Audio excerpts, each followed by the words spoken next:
Duel Masters was very clearly designed as a mechanical evolution of Magic the Gathering, but despite that, there's surprisingly little overlap in the rule systems of these two games.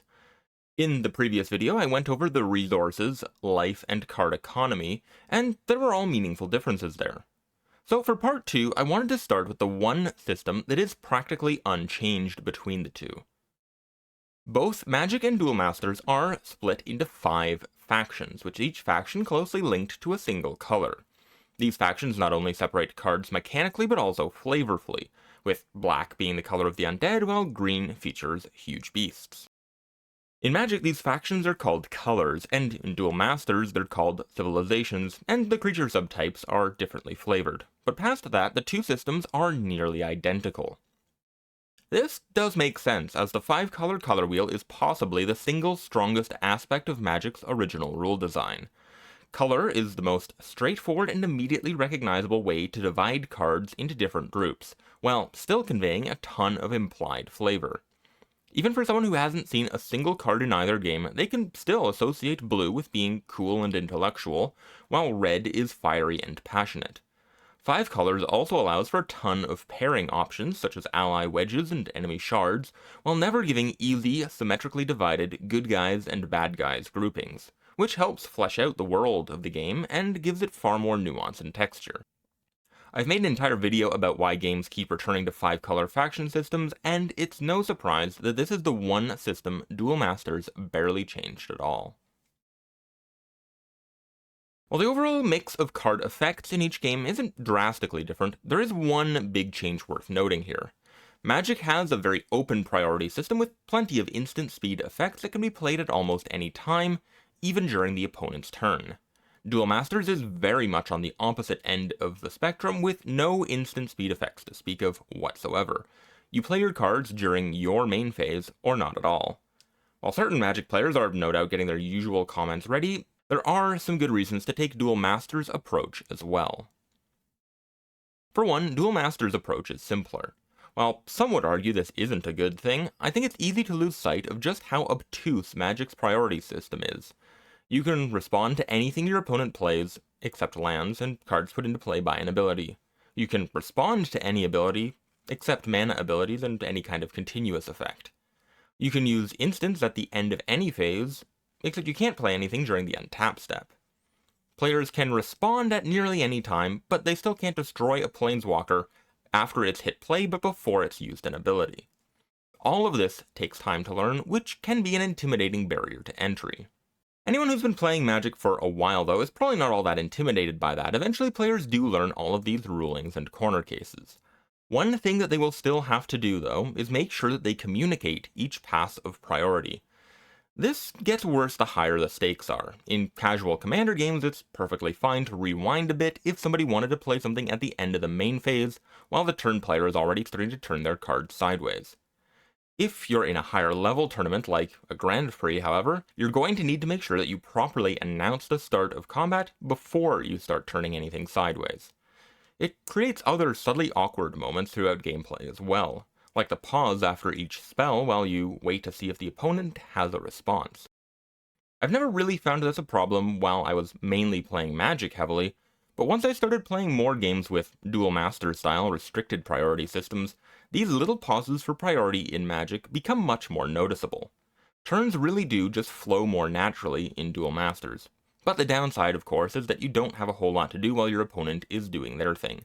All you can really do when they attack is to pray that they hit a shield trigger. Many Magic and Yu-Gi-Oh players assume that a more open priority system is just better for interaction, but Duel Masters isn't a markedly less interactive game than Magic or Yu-Gi-Oh! It can feel like you won't have any counterplay to what your opponent is doing, but realistically you're just deploying your counterplay during your turn, either in anticipation of what your opponent is playing, or in reaction to it, which is much the same as any other priority system. It's worth noting that Magic and Duel Masters are both on the extreme ends of how much you can do during the opponent's turn, and that many games fall into more of a middle ground. For example, Wacross or One Piece allows for interaction and decision making during the opponent's turn, but only from a very limited library of effects and only during a single phase, usually tightly bound to the combat system. Last, let's get back to the combat system. I've gone over one major change in an earlier video. In Magic, blocking is a game rule, while in Duel Masters it's a keyword mechanic. This speeds up the tempo of the game significantly and almost completely eliminates Magic's problems with stalling. However, there are many other major differences between these combat systems past that. In Magic, the defender chooses which creatures battle and which attacks go through and hit for damage. In Duel Masters, that choice is made by the attacker. While this removes the disincentive to attack and shifts the advantage in combat decisively from the defender to the attacker, there are some dangers with this style of system. As seen in Yu-Gi-Oh!, targeted attacks can make it very difficult for players to maintain board states and keep creatures in play over multiple turns. In many ways, this is the opposite problem of a stall. Duel Masters partially addresses this by allowing attacks to target only tapped creatures, giving players ways to hide important creatures from opposing attacks, and giving them a bit more of an opportunity to build out a board. Duel Masters is also quite cleverly structured. When your opponent only has 5 shields and each creature is guaranteed to break at least one of them, diverting an attack that could be dealing damage over to remove an opposing creature is a substantial loss of tempo that a lot of decks are not going to be interested in. Control-style decks will still take this tempo loss to clear out cards from the opponent's field, but aggro decks are rarely going to be interested in this trade-off and will generally leave opposing creatures alone. As an aside, it's also worth noting that Duel Masters does keep Magic the Gathering Summoning Sickness rule. This artificially slows the game down, which helps leave cards in play for longer, which can be a good thing as it gives players a bit more breathing room to build up their board. Summoning Sickness is not going to be a great inclusion in every game, but it is a handy tool to adjust a game's pace and flow. Creatures in Magic attack as a group. You declare all of your attackers for the turn at the same time. Very few other games use this mechanic, and Duel Masters more conventionally has players declare each attack one at a time. When it comes to the abstract mechanics of combat, I think attacking one at a time has some distinct advantages over attacking as a group. On the flavor side, individual attacks emphasize each attack and make them more impactful. It helps make your creatures stand out a little more.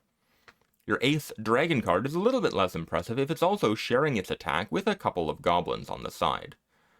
On the mechanical side, attacking individually is much easier for players to process. Attacking as a group means that you need to consider all of your potential attackers and all of the possible ways your opponent can arrange their defenses all at once. Attacking one at a time means you evaluate just one attacker against the opponent's board, decide whether to attack, then rinse and repeat for each other creature.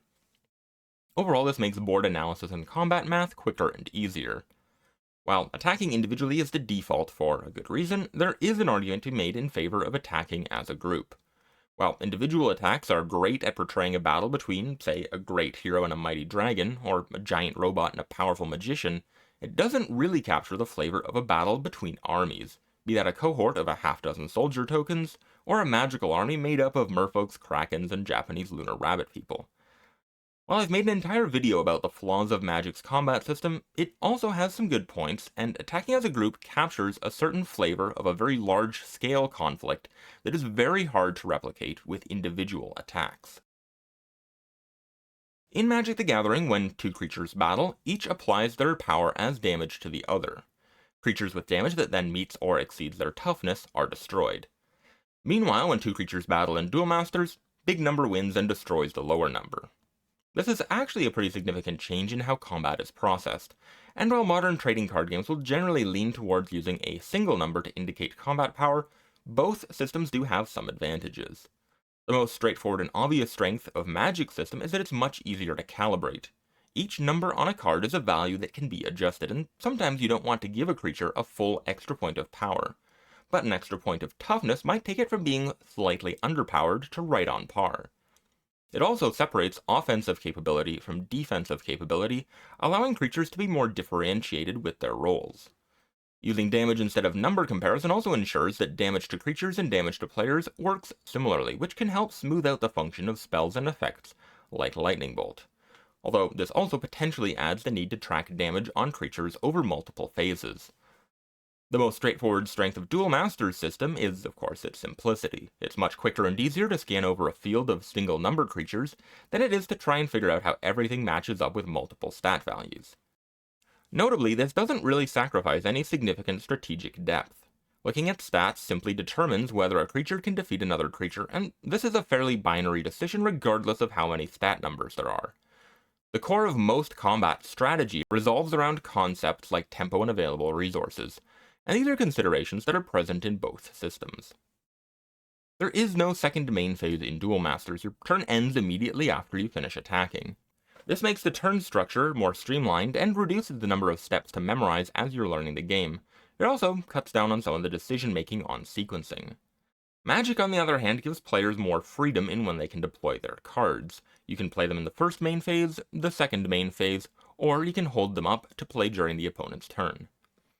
It is interesting to note that few modern TCGs actually use a second main phase anymore.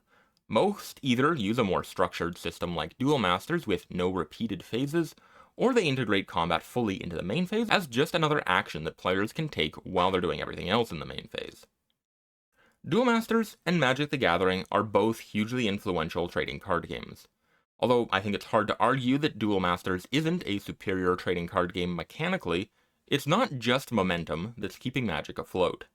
Duel Masters does offer some distinct improvements over Magic, but many of these changes also just reflect a change in focus, from raw flavor to raw game mechanics. I think it's a mistake to compare the two games and think that one points to a correct way of designing a trading card game, while the other is simply an inferior version. More than a specific system, I think it's important to reflect just what a game is trying to accomplish, and what mechanics are going to be the best fit for that. Sometimes you'll just want a system that works, and sometimes you'll be better off using a slightly clunkier system if it's a strong match for your game's flavor. A TCG that's overly focused on mechanical excellence is often going to copy many of the same mechanics that are used in other games, and that can make it feel like a lifeless copy-paste of other ideas. A game, on the other hand, that is too heavily focused on flavor can end up with a convoluted mess of a game that is utterly miserable to play. Each game is going to approach this balance slightly differently, so good luck finding a balance that works for you, and have a fantastic day.